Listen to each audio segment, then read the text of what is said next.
메르스 감염자가 120명을 넘어서면서 메르스 확산 불안감이 수그러들지 않고 있습니다. 보건당국은 애초에 메르스가 공기를 통한 감염은 이루어지지 않는다고 강조했는데 실제 확산 양상을 보면 이게 맞는 말인지 의문이 들 정도인데요.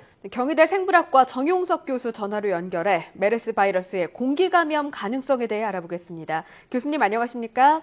네, 안녕하세요.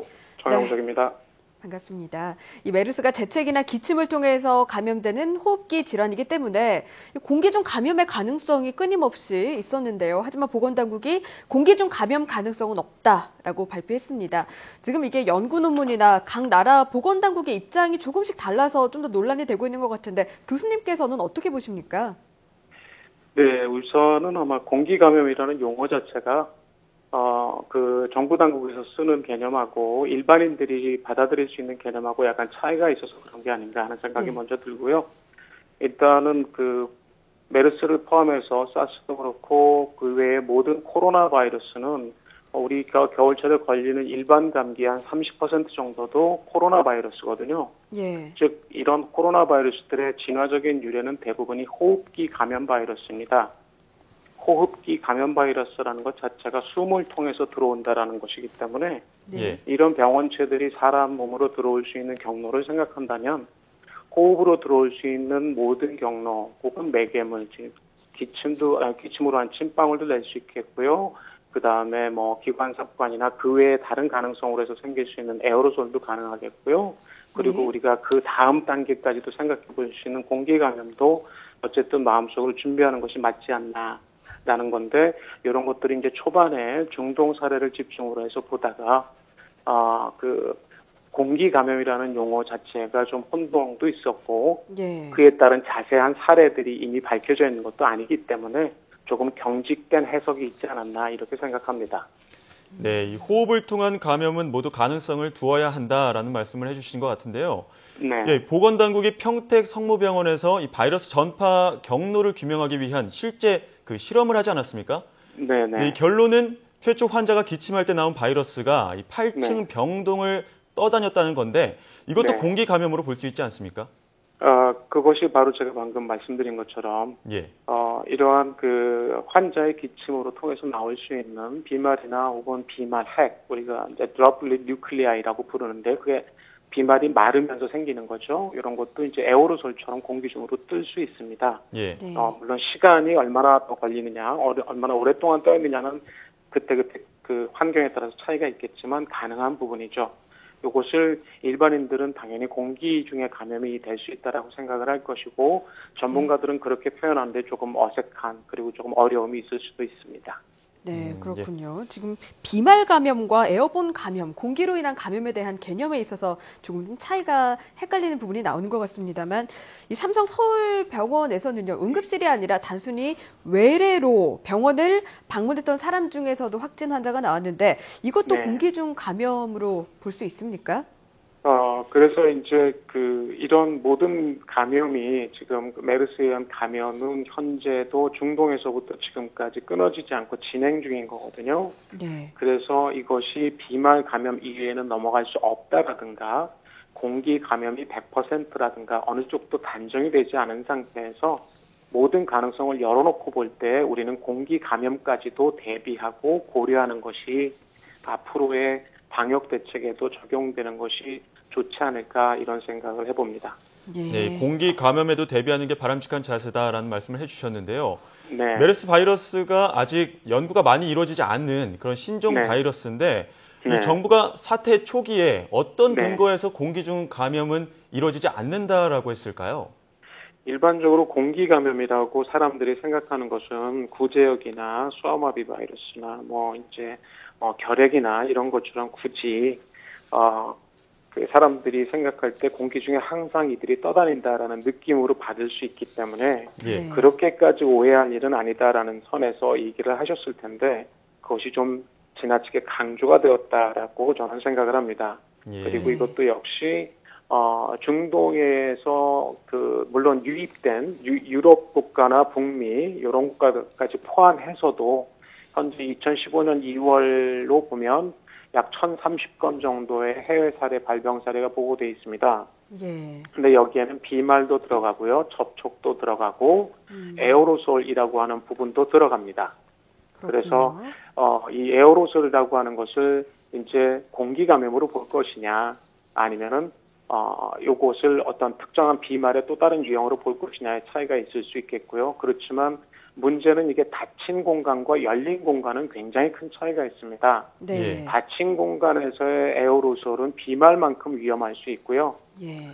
열린 공간에서의 에어로솔은 마치 우리가 잉크를 바닷물에 한 방울 떨어뜨리냐, 접시물에 한 방울 떨어뜨리냐가 굉장히 다른데, 예. 이게 외부로 나가면 급격히 분산되어서 농도가 급격히 떨어지겠지만, 닫힌 공간, 그러니까 지금 많이 문제가 되고 있는 게 병원 시설이잖아요. 그렇죠. 그 공간에서 이런 부분들이 떠돌아다니게 될 때는 이 문제를 충분히 유의해서 심각하게 준비하는 것이 타당하지 않을까 이렇게 생각합니다.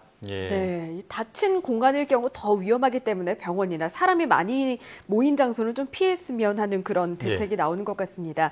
지금 네, 말씀 그렇죠. 주실 때 그런 게 좋지 않을까라고 하시는 이유가 아무래도 감염 경로가 아직 명확하게 밝혀지지 않은 만큼 유연하게 대비해야겠다라는 말씀으로 받아들여지는데요. 그렇죠. 예. 네. 교수님께서는 이 재작년 2013년 6월에 열린 메르스 관련 자문회의에 또 참석하셨었죠. 네, 예, 그렇습니다. 그 당시엔 좀 생소했을 것 같은데 당시에는 어떤 대책들이 논의됐습니까? 당시에도 상당히 많은 부분들이 대책이 논의가 됐는데요. 우선 대책반을 아주 빠르게 시점에 맞춰서 잘 차렸죠. 예. 그래서 중동에서 두 번째 감염 웨이브가 일어난 게 5월 달이었었는데, 네. 그 직후에 바로 이제, 물론 2012년에 첫 번째 웨이브가 있었고요. 예. 2013년 초반에 이제 두 번째 웨이브가 있었는데, 그래서 6월 달에 아마 우리나라 질병관리본부에서 대책반을 만들었던 걸로 알고 있습니다.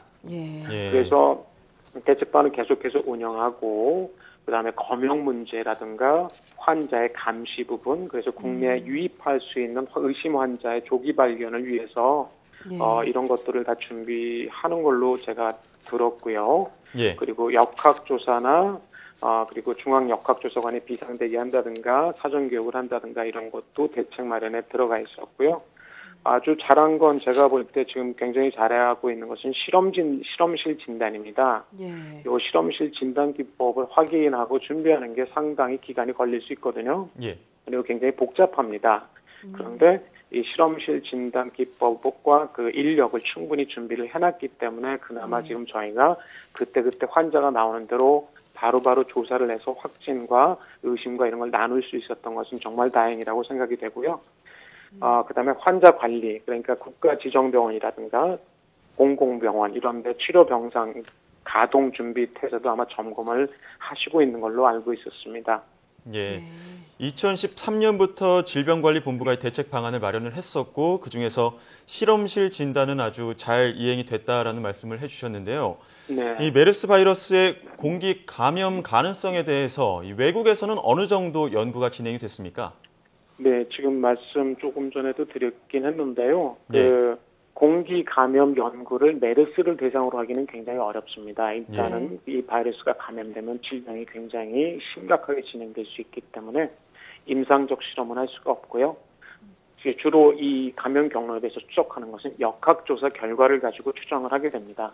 네. 그런데 이것이 이제 저희에게 좀 어려움이 되었던 거죠. 중동 케이스를 포함해서 대부분의 사례들이 아무래도 에어로졸 감염은 좀 어렵지 않겠느냐 하는 부분들이 추정이 될 수 있었기 때문에 우리가 좀 경직되게 생각을 했던 것인데 중동 지역이라고 한다면 대부분의 역학 자료에 영향을 미쳤을 텐데 그 결과가 거기는 고온하고 건조하고요. 우리는 비교적 그쪽보다 온난한 기후이고 습도도 약간 높습니다. 이 차이가 굉장히 큰 차이를 만들 수도 있습니다. 열린 공간에서는. 물론 닫힌 공간이라고 하더라도 우리가 병원이라는 게 완전히 닫힌 공간은 아니잖아요. 밀폐는 아니니까. 네. 그런 점에서 본다면 환경적인 부분도 영향이 있지 않았을까. 이런 것이 걱정이 되고요. 해외 연구 사례라고 볼 수는 없지만 역학조사의 결과를 가지고 해외에서도 연구자들이 그의 베이스를 두고 추정을 한 결과라고 생각이 됩니다. 네, 그렇군요. 이게 온도가 높고 습도가 높을수록 메르스 바이러스가 살기 어려워지는 것이죠? 그렇죠. 예. 네, 이 점을. 아니요. 습도가 좀 건조해야죠. 습도가 물론 오히려 지금 건조하고, 습도가 지금 요 문제도 사람들이 좀 얘기를 하고 있는 것 같은데요. 예. 습도가 아주 높으면 당연히 그럴 겁니다. 그러니까 막 70%, 80% 이렇게 나오면 우리나라 장맛대 같은 때죠. 네. 그러나 중동에 비해서 우리의 평균 습도는 우리가 높습니다. 아, 그렇군요. 예, 요걸 간과하고 있는 것 같아요. 네, 그렇군요. 습도가 오히려 높으면 바이러스가 예, 생기기 힘들다. 그러니까 아주 높거나 아주 높거나. 아주 건조하면 이 바이러스가 견디기 힘들겠지만 네. 오픈된 공간에서 그러나 중간 정도의 습도 지금 우리나라 같으면 40%, 50% 네네. 요 정도는 아주 건조하거나 아주 높을 때보다 정도는 오히려 아니다. 바이러스가 견디기 적절하죠. 네, 그렇습니다. 네, 이 바이러스의 변이 가능성에 대해서도 많은 분들이 궁금해하시는데 보건당국은 변이 가능성은 없다라고 결론을 내렸는데 학계에서는 의견이 좀 분분한 것 같습니다. 교수님 어떻게 보십니까? 이것도 염기 서열을 결정해서 유전 정보를 보고 기존의 것과 비교했을 때 변이가 얼마나 일어났느냐를 보는 건데요. 예. 지금 현재로서는 기준주인 그 EMC 균주하고 바이러스주하고 그다음에 사우디아라비아에서 최근에 분리되었던 그것과 비교했을 때 그렇게 우리가 우려할 만한 상황은 아닌 것 같다라고 표현은 했습니다. 그런데 예. 여기서 우리가 주목해야 될 부분은 보통 전염력의 변화라고 한다면 예. 그 바이러스의 흡착 단백질 유전자를 보는 것이 중요합니다. 즉 3만 개의 뉴클레오티드가 지금 그 메르스 바이러스의 유전체인데요. 예. 그중에 한 4천 개 정도 내외가 그 바이러스 흡착 단백질 유전자 정보가 담겨 있는 유전자입니다. 이 부분에서 몇 개가 바뀌었느냐가 중요하고 어떤 지점이 어떻게 바뀌었느냐가 굉장히 중요하기 때문에 예. 전체를 놓고 봤을 때 이거는 어떻다, 이거는 어떻다라고 얘기하기는 조금 시기상조인 것 같고요. 네. 앞으로도 우리가 변이 가능성을 계속해서 봐야 한다고 저는 생각하는데 그거를 본다면 그 부분에 집중을 해서 충분히 추론과 유연한 사고를 가지고 가능성을 열어놓고 변이 가능성을 추적하고 진단하는 게 필요합니다. 모니터링이 필요하다는 것이죠. 예, 알겠습니다. 아마 많은 분들이 가장 궁금해하지 않을까 싶은데요. 이번 메르스 사태 언제쯤 진정될 것으로 예상하십니까?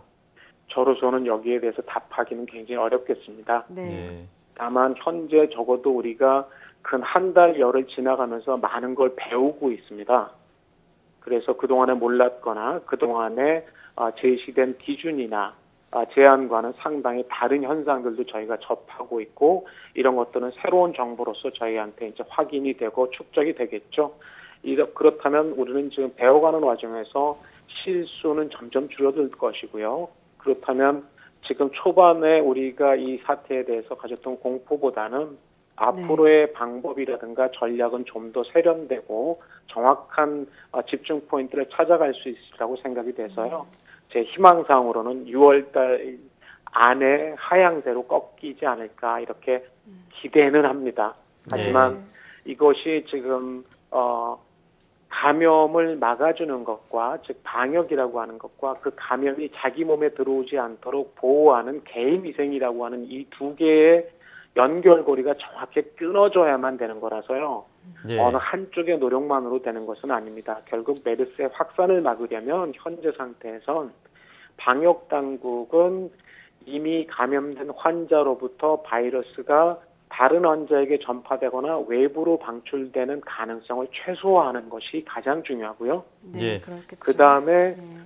나머지 대상이 누구냐면 이제 그 바이러스를 접하게 될 아직 한 번도 감염되지 않은 사람들입니다. 예. 이 사람들을 방역 당국이 막는 것은 초기에는 가능하지만 지금처럼 웨이브가 두세 차례 지나가게 되면 그 대상자 수가 풀이 굉장히 커지기 때문에 방역 당국의 인력으로 이것을 차단해 줄 수는 없습니다. 스스로에도 노력들이 이 필요하네요. 바이러스가 들어오는 것을 막아야 되는 일반 시민들이 선진적인 마인드를 가지고 이 재난에 서로 협동하고 도와주는 일이 굉장히 중요한 상황이 되었습니다. 네, 알겠습니다. 네. 자, 모쪼록 정부와 시민들이 함께 노력해서 이 빠른 시일 내에 진정이 좀 됐으면 좋겠습니다. 지금까지 저도 경희대 그렇게 생물학과 정용석 교수였습니다. 교수님, 오늘 말씀 감사합니다. 네, 감사합니다.